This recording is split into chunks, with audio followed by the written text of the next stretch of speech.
진중권이 이자는 뭐 논객으로 이게 우리가 봤을 때 아주 시건방지고 자세부터가 글러먹고요. 큰 뭐 능력은 없는 것 같은데 이런 자의 발언에 대해서 기사들을 줄줄줄 써주고 있는 이 조중동들 참 반성을 해야 되는데, 진중권의 예언, 윤석열 다음 달엔 이재명 지지율에 역전될 듯. 저는 뭐 큰 의미가 없다고 생각해요. 어차피 윤석열보다도 이재명이 먼저 가니까, 다음 달 12월 달 안에 가기 때문에 항상 제가 말씀드렸다시피 아주 쉽게 생각해서 여러분들이 문재인 입장이라고 생각해 봤을 때 이재명을 남겨둘 이유가 없어요. 이재명은 성향적으로 보나 뭘로 보나 문재인하고는 안 맞는다고 제가 말씀을 드렸고, 근데 지금 어쨌든 진중권 따위도 지금 이딴 식으로 얘기한다는 거는 예언이 아니라 예고입니다. 예고. 윤석열에 대해서, 이재명에 대해서, 또 문재인이 여지까지 집권하고 여러분한테 쭉 제가 말씀을 드렸지 않습니까? 지금 그대로 되고 있어요. 그리고 제가 후보가 된 다음에 윤석열의 컨벤션 효과가 상당히 오래가지 않고 굉장히 짧을 거다. 근데 뭐 2주도 못 가지 않았습니까? 일주일이나 갔습니까? 이재명 정도 수준의 비리가 이렇게 터졌는데 저런 자하고 지금 뭐 다이다이로 가고 있다는 건요, 그냥 끝났다고 보시면 돼요. 제가 장담한다고 목을 건다 그러지 않았습니까? 저자가 정권 교체를 한다면? 제가 항상 말씀드려갖고 뭐 제가 뭐 거짓말을 친 게 있습니까? 되려 보수 유튜버들, 다른 이 선동질하고 코인파리 유튜버들은 확신은 맨날 해요. 확신은 하면서 그 과정에서 하는 짓, 예를 들면 부정선거 확실하다고 하면서 누가 대통령 될 것 같다, 정권 교체가 될 것 같다, 그런 논리적으로 말이 안 맞죠. 왜? 부정선거라고 확실하게 얘기를 하면서 무슨 놈의 선거를 합니까? 말이 되려면 둘 중에 하나는 얘기를 하지 말아야죠. 부정선거를 얘기하려면 대선에서 누가 이긴다, 보수가 정권 교체한다, 이런 말 하면 안 되는 거예요. 또 윤석열과 박근혜 대통령을 얘기했을 때 비교가 또 되는 게, 박근혜 대통령 사랑해요 그러면서 동시에 윤석열도 사랑해요, 이거 말이 안 되는 거거든요. 근데 보수 유튜버들은, 이 코인파리 유튜버들, 대형 유튜버들 보면 그런 식으로 지금 코인파리를 하고 돈을 모으고 있어요. 그간 4년 5년 동안 문재인을 비판하고 아스팔트에서 같이 이렇게 살을 부대끼면서 했던 그 정 때문에, 그 신뢰 때문에 믿고, 대형 유튜버다 보니까 제가 진실을 말씀을 드려도 그 사람이, 저쪽 대형 유튜버가 거짓말인데도 그 사람 말을 믿는 거예요. 상대적으로 저는 항상 피해를 봐요. 니까진 놈이 뭔데, 어제까지 빵식이 진짜 똑똑하다, 해박하다, 별의별 소리를 하셔놓고 오늘 대형 유튜브에서 거짓말 치면 나에 대한 진실을 묻어버리시고 되려 저한테 욕을 하세요. 이 보수 유튜버들이 정말 잘못되고 애국방송이라고 하면서, 애국이라는 게 나라 사랑하는 게 애국방송인데, 나라가 무너지는 걸 알면서도 자기들 돈 벌려고 윤석열을 찬양하고, 미국 대통령 선거할 때도 어땠어요?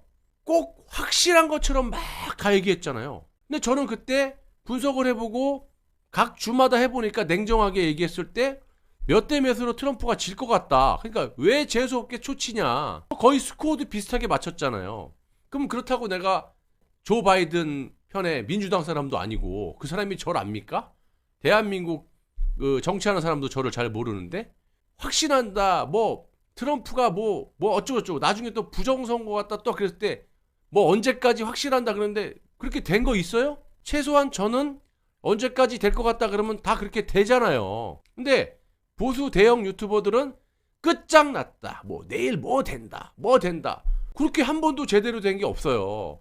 그러면 틀렸으면 죄송하다라고 사과를 하고, 사과를 한 다음에 그 다음 컨텐츠를 달아야 되는데, 부정선거를 이렇게 방송에 다루잖아요. 그러면 부정선거가 확실하다고 이렇게 얘기를 하니까, 그러면 똑같은 방송을 다루면서 오늘 만약에 2편 영상 찍는다, 그럼 부정선거 확실해요 그렇게 여러분한테 뭐 증거 막 나왔잖아요. 그러면 그걸로만 밀고 나가야 된다는 얘기예요. 제 말은 왜 오늘 똑같이 2편을 찍으면서 한 편은 부정선거 확실하다 그러면서, 증거 확실하다 그러면서, 왜 한편으로는 누가 대통령이 될 거라고 얘기를 합니까? 무조건 선거 보이콧을 하고 부정선거면 부정선거로 가야죠. 그러니까 제 말은 보수 유튜버들이, 특히 대형 유튜버들이 보따리 장수 마냥 그렇게 하는 모습이 나 싫다라는 얘기입니다. 그러니까 이번에 윤석열이 이렇게 안 되는 것도 내가 막 50% 넘고 그 훨씬 이전에도 이재명이가 경선 절대까지 화천대유 문재인이가 안 터뜨린다. 왜냐?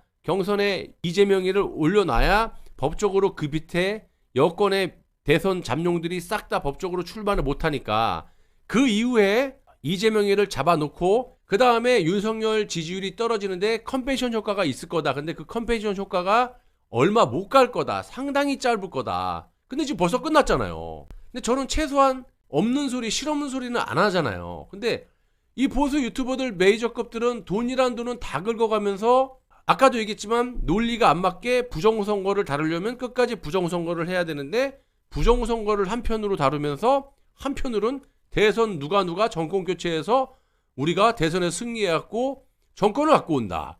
이렇게 여러분들은 선동을 하는 게 이게 말이 안 되는 거야. 부정선거가 확실한데 무슨 놈의 대선이 필요합니까? 대선 보이콧하고 부정선거를 끝까지 밀고 가야지. 그 말씀을 드리는 거예요. 그리고 아까 두 번째 얘기했던 건 박근혜 대통령을 사랑해요 했던 분이 동시에 윤석열도 사랑해요. 이것도 논리적으로 말이 안 된다는 거예요. 크게 두 가지로 말씀드렸을 때 그 두 가지가 너무너무 말이 안 되는 걸로 여러분들을 악의적으로 선동을 하고 있다는 얘기예요. 제 말은. 탄핵에 대해서 입으로는 탄핵 무효를 외치면서 박근혜 대통령 사랑해요 이런 단체나 세력들이 많아요. 꽤나 많은데 그러면서 돈을 끌어모으고 박근혜 대통령 탄핵 무효 외치고 탄핵의 진실을 외친다는 사람이 탄핵의 진실을 밝히고 있는 그런 방송이나 그런 데 들어와갖고 방해를 하고 있는 거. 박근혜 대통령님이 나오는 거를 원천적으로 막기 위해서 보수 인양 이런 사람들이 자꾸 사람들을 현혹시키는 그런 세력들이 있어요. 그거는 박근혜 대통령이 나오면 다 알아서 해결이 됩니다. 어느 것이 진실이고 어느 것이 짝퉁인지 거짓인지가 다 밝혀지는 거고 또 윤석열에 대한 스케줄 아까 얘기했듯이 이 진중권이가 지금 뭐 예언이라고 지금 이따 얘기를 하고 있는데 뭐 이게 예언은 아니에요. 그냥 제가 예전부터 예고를 해드렸어요. 예언이 아니라 예고. 입이 닳도록 말씀을 드리지 않았습니까? 그러니까 윤석열이 다음 달에 이재명에게 지지율 역전될 듯. 원체 윤석열의 기반은 없어요. 윤석열의 기반이 없기 때문에 다음 달, 뭐 다음 주에도 뒤집어질 수 있어요. 다음 주 월요일, 금요일 이 리서치 결과가 나오면 바로 뒤집어질 수는 있는데 이게 중요한 게 아니라는 거예요. 이재명은 문재인 손에 감옥을 가게 되는 거고 이재명 선에서 아마 끊을 겁니다. 대장동 게이트는. 왜냐? 이게 원체 받아먹은 놈이 많기 때문에 그러면 이제 전국적으로 민심이 흐트러지고 지들한테도 악효과가 나올 수 있기 때문에 문재인 입장에서 지금 배임죄로 아마 김만배하고 딜이 다 됐을 거라고 생각합니다. 그래서 김만배가 말 딱 두 마디만 하면 두 명 다 갈 수 있어요. 윤석열 같은 경우는 얘네 아버지죠. 윤석열의 아버지. 그 집 제가 사달라고 그랬어요. 윤석열이가. 그 한마디면 끝나는 겁니다. 실질적으로 윤석열이가 검사들이나 이 주위 사람들한테 연희동 아버지 집 좀 사달라고 막 떠벌리고 다녔다라는 기사도 나오지 않았습니까? 하지만 최소한 문재인 손에 구속은 될 사람은 아닌 것 같아요. 윤석열은. 이재명이 구속된 후에 김동연을 띄우기 위해서 상대 배우 역으로 활용할 가치가 매우 크다라는 거죠.